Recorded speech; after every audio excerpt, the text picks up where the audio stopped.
Hello and welcome to the Painting Insights podcast bonus show. This is number 7, so let's get started.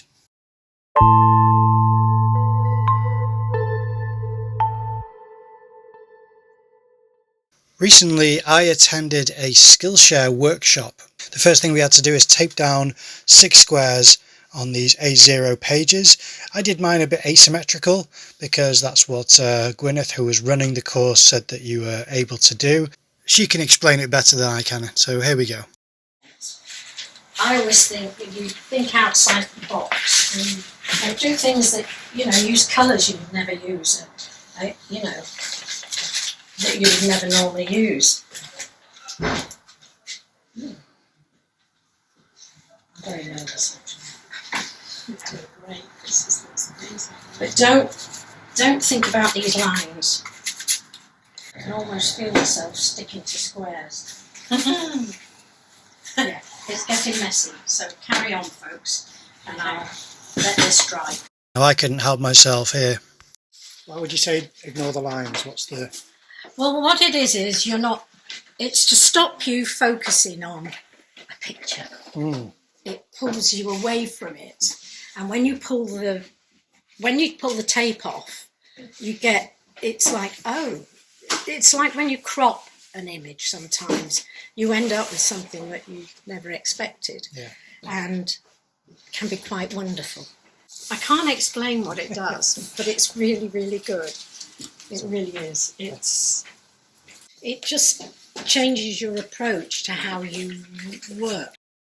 Now, everyone's work was so different. It was really interesting to see how we all approach things in our own way and express our voices with different tools and mark making techniques that were very individual. And you can see here by this beautiful use of just a twig, just a little stick, and using natural pigment as well. It was an amazing group of people and I had a lot of fun there, and learning from how other people make marks and enjoying the experience was just really eye-opening for how you can create paintings and approach it in a more oblique way than what you traditionally would with either landscape, portrait or abstract or still life. There are so many things that you can experiment with that it was just fascinating to try it out and be given the permission to play and enjoy yourself instead of to try and work towards a specific goal.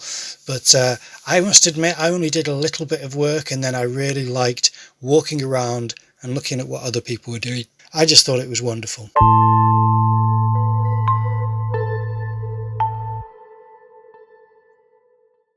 When I was going to Oriel Brondanu, I was unaware of what else would be showing there, and it's always a treat to visit the grounds and the building. It's so beautiful, and it was a lovely day, an amazing day. It was very busy there and wonderful people, and it's just such an amazing location, and it was such a privilege to be able to speak to these artists about their work and what they were feeling at the time. So I've got here a couple of very short interviews that I did with both of the artists, and I'm hoping that I will be able to catch up with them again in the near future to try to expand upon what we discussed in this video, because it was so busy at the time I couldn't really get in depth with them, and each of them gave me as much time as they could afford. Now, there was a longer talk and I will update you for when that gets posted with Oriel Brondanu.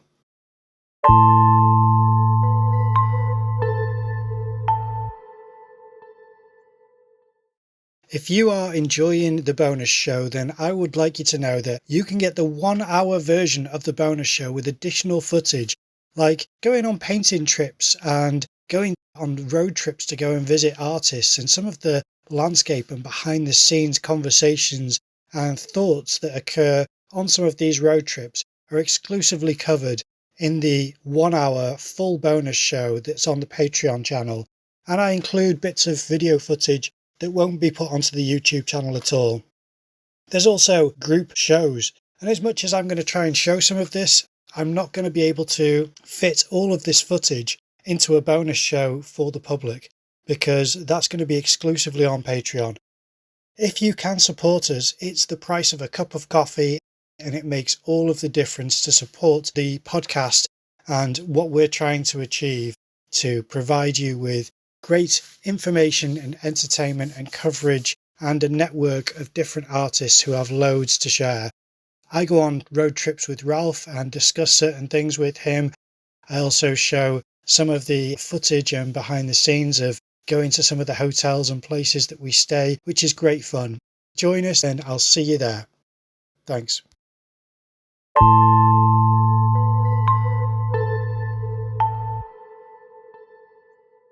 I'm Hutchinson, paper artist and photography. The title of this part of the exhibition is Chasing the Light.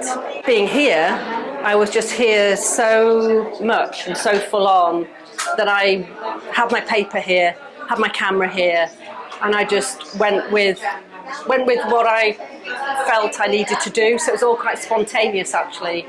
And then I play with paper, fiddle with paper, layer paper, and then something will just go, oh wow, I didn't think that would work, like this. I do write lists. I mean, if I look at something and think, oh, I could do this with it, I will write a stupid amount of lists, and then I realise I need to draw doodles, because then I can just glance at it and then I know what I'm doing. So just doodles mainly, yeah. But drawing is one of my other things as well. There's a couple of monoprints in there, but when I came to have a look round initially, I just did 3 or 4 quick drawings on a scrap bit of paper, and that was my starting point really for everything as well. So I sort of turned those into some monoprints as well, so people can see that that's the starting point for the paper forms. And one thing I do want to highlight is some of the work here, it does say on the publicity, it's work in progress. So it's results from the residency, but there's a lot further to go with them. This is the beginnings really, the paperwork particularly. The stuff in the frames, I've been working in this style for a couple of years, but it still goes very well with the other work in there. So vessels, you're surrounded by Susan Williams Ellis's ceramics here. So, you know, making forms out of paper, of photography really, is inspired by Susan Williams Ellis work. My degree is wood, metal, ceramics and glass. So I did 3D design craft many years ago. So I'm very much a maker actually. So I have to work like that. I have to have my hands have to be engaged with the material. If there's a tool in the way, it doesn't feel quite right. Klaus Brondanu, a website, and my website, which is still growing because it's a new one, changed one. So it's sharncreative.com. Hello all, my name is Menna Angharad. I'm an oil painter. I work with palette knife, which I love, and I look at subjects that are ranging from still life to landscape sort of things.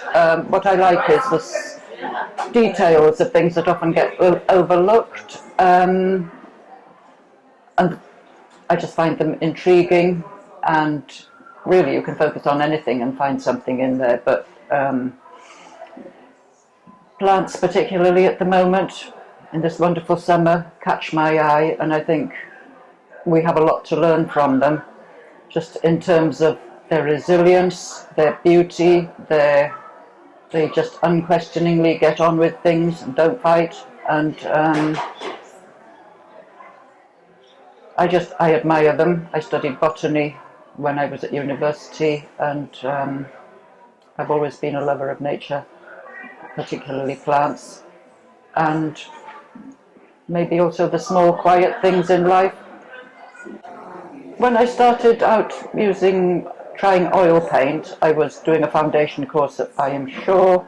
I never really used oils before, I just used watercolours, and I didn't really get on with the brush. I found it messy, I hated washing it out, and maybe I just didn't have the patience to give it a proper go, and we weren't really taught the traditional way of oil painting, we were just left to get on with it. So I thought, well, I have a nice knife for mixing up my colours, and I prefer it for applying the colours and making nice textures, interesting textures, and trying not to get bogged down in too much detail.